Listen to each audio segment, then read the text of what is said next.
False prophets. A prophet or someone who tells the future with dreams might come to you.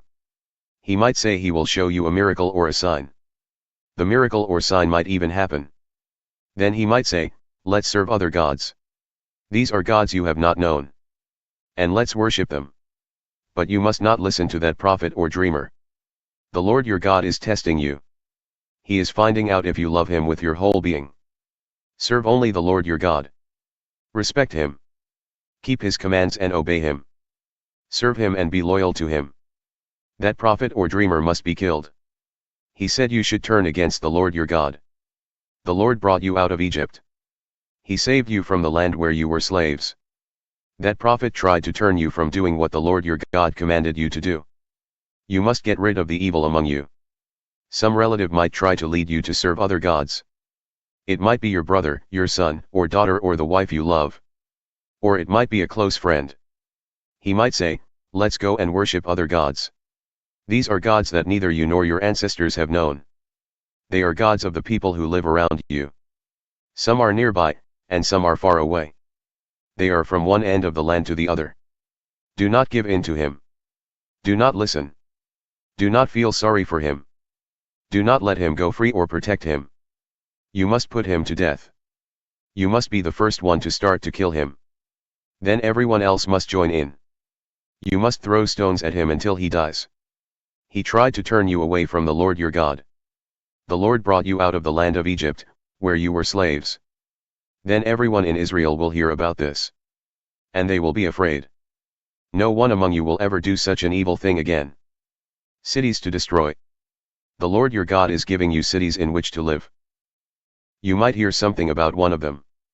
Someone might say that evil men have moved in among you. And they might lead the people of that city away from God. They might say, let's go and worship other gods. These are gods you have not known. Then you must ask about it. Look into the matter and check carefully. It might be true. It may be proved that a terrible thing has happened among you. If it has, then you must kill with the sword everyone who lives in that city. Destroy the city completely. Kill everyone in it, as well as the animals, with the sword. Gather up everything those people owned. Put it in the middle of the city square. Then completely burn the city and everything they owned. It will be a burnt offering to the Lord your God. That city should never be rebuilt. Let it be ruined forever. Don't keep any of the things found in that city for yourselves. Then the Lord will not be angry anymore. He will give you mercy. He will feel sorry for you. And he will make your nation grow larger. He promised this to your ancestors. You will have obeyed the Lord your God. You will be keeping all his commands. I am giving them to you today. And you will be doing what the Lord says is right. God's special people. You are the children of the Lord your God. When someone dies, do not cut yourselves or shave your heads to show your sadness. You are holy people. You belong to the Lord your God. He has chosen you from all the people on earth to be his very own.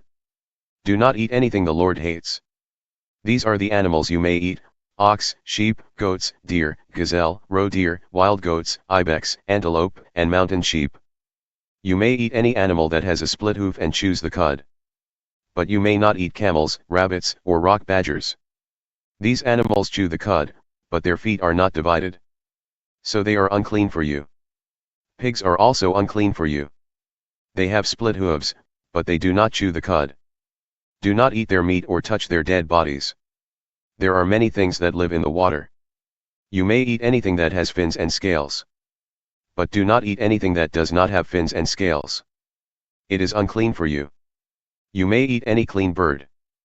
But do not eat these birds: eagles, vultures, black vultures, red kites, falcons, any kind of kite, any kind of raven, horned owls, screech owls, seagulls, any kind of hawk, little owls, great owls, white owls, desert owls, ospreys, cormorants, storks, any kind of heron, the hoopoes, or bats. All insects with wings are unclean for you. Do not eat them. Other things with wings are clean. You may eat them. Do not eat anything you find that is already dead. You may give it to a foreigner living in your town. He may eat it. Or you may sell it to a foreigner. But you are holy people. You belong to the Lord your God. Do not cook a baby goat in its mother's milk. Giving 1/10. Be sure to save 1/10 of all your crops each year. Take it to the place the Lord your God will choose where he is to be worshipped. There you will be together with the Lord. There eat the 10th of your grain, new wine, and oil. And eat the animals born first to your herds and flocks. Then you will learn to respect the Lord your God always. But the place the Lord will choose to be worshipped might be too far away. And he may have blessed you so much you cannot carry a 10th. If so, exchange your 1/10 for silver. Then take the silver with you to the place the Lord your God shall choose. Use the silver to buy anything you wish. You may buy cattle, sheep, wine, beer, or anything you wish.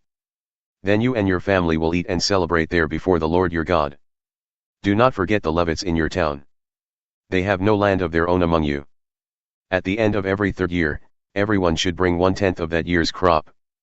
Store it in your towns. This is for the Levites so they may eat and be full. They have no land of their own among you. It is also for strangers, orphans, and widows who live in your towns. All of them may eat and be full. Then the Lord your God will bless you and all the work you do. The special 7th year. At the end of every 7 years, you must forget about collecting what people owe you. This is how you must do it. Everyone who has loaned money must forget the loan. He must not make his neighbor or brother pay it back. This is the Lord's time for canceling what people owe. You may make a foreigner pay what he owes you. But you must not collect what your brother owes you. But there should be no poor people among you. The Lord your God will richly bless you in the land he is giving you to own. He will bless you if you obey him completely. But you must be careful to obey all the commands I am giving you today. The Lord your God will bless you as he promised. You will lend to other nations. But you will not need to borrow from them. You will rule over many nations. But none will rule over you. There might be a poor man among you. He might be in one of the towns of the land the Lord your God is giving you. Do not be selfish or greedy toward your poor brother. But give freely to him. Freely lend him whatever he needs. Beware of evil thoughts. Don't think, the 7th year is near. It's the year to forget what people owe. You might be mean to your needy brother. You might not give him anything. Then he will complain to the Lord about you. And the Lord will find you guilty of sin.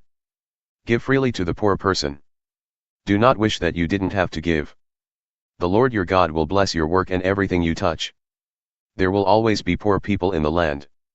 So I command you to give freely to your brothers. Give freely to the poor and needy in your land. Letting slaves go free. One of your own people might sell himself to you as a slave. It may be a Hebrew man or woman. That person will serve you for 6 years. The 7th year you must let him go free. And when you let him go, don't send him away without anything. Give him some of your sheep, your grain, and your wine. Give to him as the Lord has given to you. Remember that you were slaves in Egypt. And the Lord your God saved you. That is why I am commanding this to you today. But your slave might say to you, I don't want to leave you. He might love you and your family. He might have a good life with you. If he does this, stick an awl through his ear into the door. He will be your slave for life. Also do this to a woman slave. Do not think of it as a hard thing when you let your slave go free. After all, he served you 6 years. You paid him only half what a hired person would cost. The Lord your God will bless you in everything you do. Rules about firstborn animals. Save all the first male animals born to your herds and flocks. They are for the Lord your God. Do not work the first calf born to your oxen. And do not cut off the wool from the first lamb born to your sheep. Each year you and your family are to eat these animals. Eat them in the presence of the Lord your God. Eat them in the place he will choose to be worshipped. An animal might have something wrong with it. It might be crippled or blind. It might have some other thing wrong with it. Do not sacrifice it to the Lord your God. But you may eat that animal in your own town. Both clean and unclean people may eat it. It would be like eating a gazelle or a deer. But don't eat its blood. Pour it out on the ground like water.